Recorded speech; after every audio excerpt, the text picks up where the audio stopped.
안녕하세요, 내부자들입니다. 안녕하세요.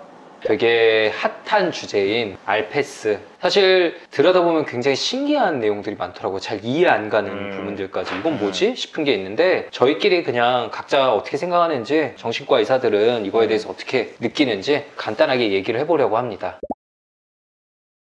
저희도 뭐 좀 찾아보니까 알패스 쪽에 이제 팬들의 심리를 대변한 글이 있었는데 이렇게 얘기하시더라고요. 팬들의 애정으로 쓰여진 하나의 문학이다. 성인물은 그중 극히 일부고 사실 지나친 성인물은 이렇게 좀 배제하려고 노력을 하고 있다. 아무래도 자신들이 연예인을 굉장히 좋아하는데 그 연예인에 대한 모르는 부분이 너무 많지 않냐. 그 빈칸을 상상으로 메꿔가는 거고 그 빈칸의 핵심이 사실 로맨스다. 그래서 로맨스 내용이 나올 수밖에 없다 라고 주장하고 있었어요. 좀 어떻게 생각하세요? 나는 뭐 그거는 옛날부터 팬픽 많이 유행을 했었잖아. 그래가지고 팬픽 뭐 사실 자세히 보진 않았지만 뭐 팬픽 자체가 크게 문제가 된다고는 생각을 안 했었고, 뭐 얘기한 것처럼 그런 로맨스가 어떤 뭐 빈 공간을 채워주는 그런 부분이 될 수 있다고는 생각을 했지. 거기까지는 좋은데 이제 로맨스에서 그치는 게 아니라 성적인 묘사들, 상당히 수위 높은 묘사들이 그렇지. 수반이 되고 있다는 게 좀 문제가 아닐까 싶고, 그 중에서는 이제 단순히 표현의 자유라고 보기에는 좀 굉장히 하드코어하거나 어떤 윤리적인 범위에서 일정 수준을 넘은 그런 표현들이 등장한다는 게 문제였던 것 같아요.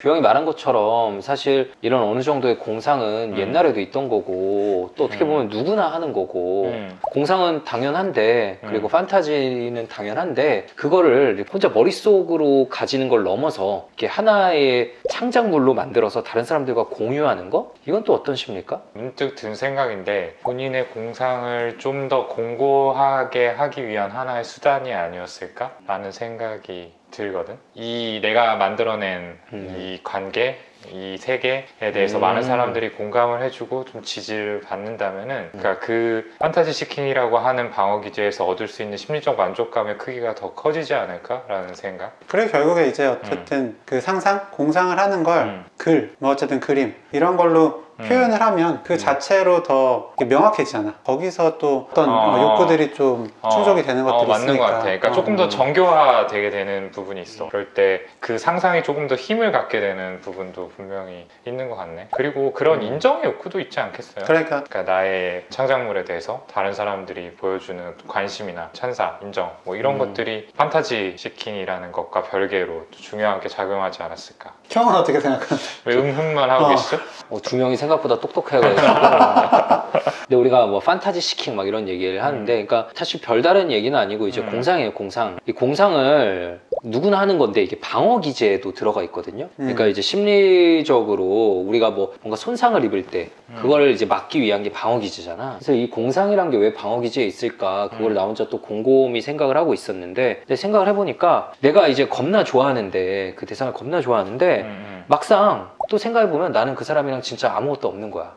현실적으로는 진짜 모르는 거지. 근데 그 현실에 딱 맞닥뜨리게 될 때, 공상에서 빠져나오면서 현실에서 맞닥뜨리게 될 때 그게 되게 상처가 될 거 아니야? 실제로는 그렇지 않다. 그러니까 그치. 상상 속의 세계랑 현실 세계랑의 간극이 너무 크다. 그치. 그래서 그런 괴리감에서 느껴지는 상처를 막으려면 더욱더 공상 세계에 좀 몰두를 해야 될 거고 그게 일종의 방어 기제가 될 수 있는 거겠지. 더 구체적으로 그리면서 거기 몰두하고 그러면은 아무래도 그게 일종의 그 현실과의 괴리감을 막아주는 방어가 될 수 있지 않을까 이런 생각도 들고. 그렇기도 하고 그게 결국 방어 기제인 게 다른 데서 오는 스트레스도 이걸로 좀 풀 수 있다는 거지. 그러니까 나도 언제 그런 공상을 제일 많이 했냐? 고등학교 뭐 이럴 때 이제 그치. 내가 좋아하는 어떤 연예인과 뭐 이제 연애를 한다거나 뭐 그러셨어요? 결혼을 한다거나 상상을 하기도 하고 뭐 꿈에 나오기도 하고 안 그랬어요? 마치 안 그랬던 것처럼 하네. 근데 그랬던 건 그때 이제 어떤 공부 스트레스도 되게 심했고 그리고 내가 아무리 원해도 남자 고등학교이기도 하고 뭔가 공부를 해야 된다는 그런 상황 때문에 연애 같은 게 좀 자유롭지 않았으니까 더 좀 좌절스러운 상황에서 그런 걸로 좀 더 공상을 하지 않았을까. 뭐 상상하는 것 자체야 뭐 얼마든지 괜찮은데 그치, 자유지. 결국 이게 문제가 되는 것은 이게 창작이 되고 퍼지고 하기 때문에 그 부분에서 그렇죠. 좀 문제가 될 수 있는 그렇죠. 거잖아요. 근데 저는 아까 김지영 선생님이 이야기한 부분에서 공상이 이제 현실하고 굉장히 많이 차이가 나기 때문에 그게 멤버들끼리 엮게 만드는 어떤 포인트가 아닐까라는 생각도 들어요. 이게 뭐 나를 넣어가지고 공상을 하게 되면은 이거 너무나 현실성이 떨어지잖아. 그러니까 말 그대로 정말 상상인 거고. 그러니까 실제로 존재하는 세계와 공상 속 세계가 너무 차이가 많이 나버리는데 멤버들끼리 엮는다라고 하면은 이거는 이제 내가 모르는 미지의 세계에서 뭐 가능성이 높지는 않겠지만 만에 하나 그럴 수도 있는 거 아니야? 라고 이렇게 좀 상상을 가미한다면은 그 현실하고 상상의 간극을 조금 줄일 수 있는 여지가 있는 거지. 그런 면에서도 이렇게 좀 발달을 하게 되지 않았을까? 근데 이제 또 쉽게 이해가 안 가는 게 그냥 팬픽 수준을 넘어서 사람들에게 좀 약간 혐오감을 유발할 수도 있는 미성년자 아이돌을 대상으로 한 극도의 성적인 내용이라던가 가학적인 내용이 들어간 것들도 많이 이제 생산이 되고 있어서 더 문제가 된 거잖아. 뭐 유년기에 성적인 학대를 당한 뭐 그런 설정을 집어넣는다든지 그런 걸 묘사한다든지 그런 것들이 있다고 들었어요. 그거는 대체 뭔 심리일까? 그리고 우리가 뭐 선악과를 되게 먹지 말라고 했는데 먹는 것처럼 결국에 우리가 사회 통념상 금기가 되어 있는 것들을 되게 하고 싶잖아. 하지 말라고 하면 그러니까 흔히들 뭐 배덕감이라고 하는데 금기된 것들을 건드리는 그런 데서 오는 어떤 쾌감? 그런 게 좀 작용을 하지 않을까요? 그러니까 그럴 때 왜 쾌감을 느끼냐면 다른 사람들 다 못하는 거 나는 할 수 있어 라는 듯한 우월감, 전능감, 되게 어린아이 같은 마음이 그들에게 있는 걸 수 있고요. 그걸 반대로 뒤집어 얘기하면 좀 어떻게 보면 열등감, 낮은 자존감이 있어서 그걸 다른 방식으로 보상하기 위한 좀 그런 시도로 보는 경우들도 있죠. 또 하나 드는 생각은 소설의 대상이 되는 아이돌이라는 대상이 동경하고 바라보지만 사실 실제로 손에 넣을 수 없는 그런 존재잖아. 그런 데서 오는 좋게 표현하면은 아쉬움, 나쁘게 말하자면은 열등감 같은 게 있을 거라고 생각하고 나와는 다른 존재라고 하는, 그러니까 그런 대상을 이제 글 속에서나마 굉장히 좀 비하하고 더 이렇게 안 좋은 상황으로 몰아넣음으로써 내가 좀 통제하고 있다 그 존재를. 그치. 더 내가 쥐고 흔든다 뭐 그런 느낌이지. 거죠. 이거 좀 말로 표현하기 어려운데 네, 뭐 그런 심리가 있을 수도 있겠다라는 생각이 지금 문득 들었어요.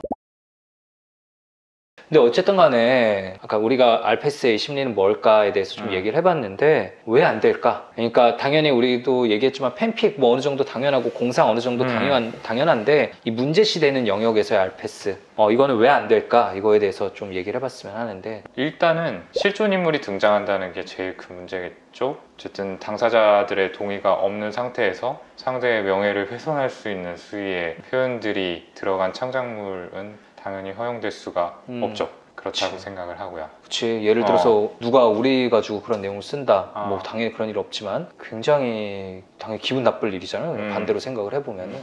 사실 그런 거는 진짜 당사자한테는 트라우마가 될 수도 있는 거고 실제로 법적으로도 이거는 문제가 될 수 있는 거니까 상상하는 건 저는 전혀 문제가 되지 않는다고 생각해요. 예를 들어서 회사에서 내가 되게 미운 사람이 있고 막 때리거나 죽이고 싶어요. 이거는 뭐 정말 너무나도 당연히 들 수 있는 마음들이고 생각할 수 있는 상상들인데 생각은 다 괜찮아요. 네, 이거를 실제로 행동에 옮기거나 혹은 사내 게시판이나 혹은 그 사람을 특정해서 알 수 있는 어떤 공간에 죽이고 싶다 뭐 이런 걸 남긴다면 이거는 문제 될 수 있잖아요. 실제로 법적으로 문제가 될 수 있잖아요. 위협을 느끼게 만들 수 그러니까. 있으니까요. 같은 맥락이라고 저는 생각을 합니다. 맞아요. 네. 그냥 집에서 혼자서 노트북 이제 메모장에다 적어서 혼자 간직하고 있다면 누가 뭐라고 하겠어요. 알 수도 없고. 근데 어쨌든 그게 밖으로 빠져나가게 본인이 유포를 했다면 사실 그거에 대해서 일어나는 2차적인 가해에 대한 책임도 자신이 지는 게 당연한 거지. 그러니까 나는 이거는 어쨌든 이걸 옹호하시는 분들이 분명히 계신데 근데 이 알페스를 하면서도 결국에 그 이름들을 좀 못 알아보게 좀 바꾼다고 하더라고요.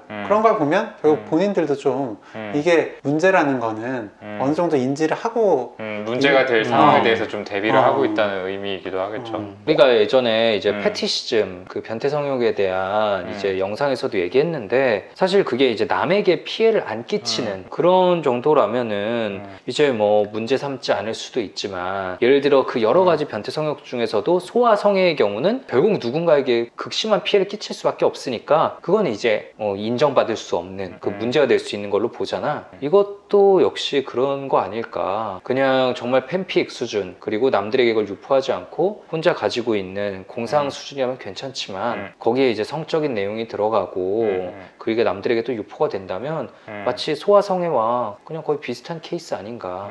남에게 가해가 된다는 점에서 그러니까 용인받을 수 없다는 않을까라는 생각이 들고. 어쨌든 이거는 딱 특정인을 대상으로 하는 게 너무너무 명확하고 음. 그렇다면은 직접적으로 한 사람을 향해서 피해가 될 수 있는 소지가 굉장히 높기 때문에 제한이 돼야 된다고 생각을 하죠. 근데 뭐 이런 얘기들이 있는 것 같아요. 이 알패스의 이런 내용들을 옹호하는 사람들의 의견으로서 우리가 돈을 벌어다 주는데 그 아이돌 또는 가수에게 내가 그런 사람 뭐 좀 소모하겠다는데 안 되냐라는 식의 의견이 있었다고 해요. 여기 대해서 어떻게 생각해요? 이거는 아동학대를 해도 된다는 그런 근거처럼 저는 들려요. 그러니까 내가 이 아이 먹여주고 입혀주고 재워주는데 내가 이렇게 하는 게 뭐가 잘못이냐 라는 것처럼 마치 비슷하죠. 네, 내가 이렇게 했으니까 이 정도는 돼 그렇지. 라는 것은 안 된다고 생각합니다. 결국에는 사실 이런 팬픽 문화, 그러니까 이걸 좀 분리를 하죠. 팬픽을 조금 분리해서 생각을 해야 될 것 같은데 팬픽 같은 경우에는 그동안 이제 팬덤의 큰 문화 중에 한 부분이고 사실 이걸 소비하는 사람들도 많고 하다 보니까 그러니까 뭐 적당한 브로맨스 또는 뭐 동성 간의 로맨스 거기까지도 괜찮아요. 거기까지도 뭐 괜찮다고 보는데 이게 너무 좀 나간 굉장히 본인이 봤을 때 정말 불쾌할 만한 내용들이 있죠. 그런 것들에 대해서는 제재가 있어야 되지 않을까 생각이 드네요. 네, 오늘은 저희 정신과 의사들은 알패스의 심리에 대해서 어떻게 생각하는지 저희들의 생각을 좀 얘기해 봤습니다. 이런 식으로 그 좀 이슈가 되는 것들 좀 자연스럽게 네. 저희가 좀 평소보다 편한 톤으로 얘기를